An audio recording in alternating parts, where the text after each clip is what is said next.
academic term. And this term the students have in upper primary been working on some very, very interesting plays, because this term we've actually asked them to write them themselves.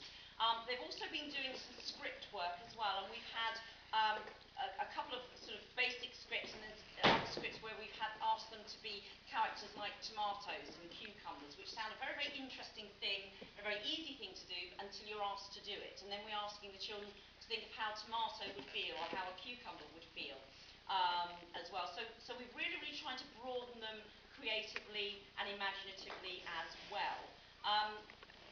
Terms 1 and 2 of the academic year are really for the extensive developmental part of our programme.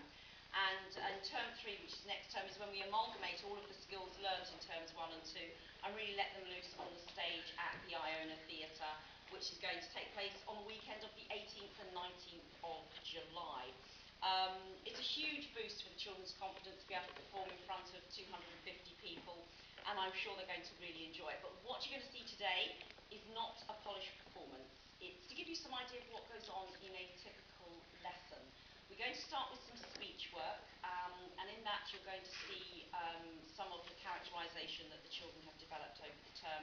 We're then going to move on to our very long poem, which we call Verbal Dynamics, and that's exactly what it is. It's using the voice as an instrument and showing how we can use it dynamically as an instrument. Then we're going to show you some two-handed script work that the children have prepared for you today. So I hope you enjoy the presentation. And can I have you in your speech positions, please, class? Standing up nice and straight, please. Hands down by your side, shoulders back and down, chest up and out, feet slightly apart so that we have an equal distribution of our weight. Knees not locked back, just nice and soft, shoulders back and down, which elevates the sternum, which allows us to use all our breathing apparatus.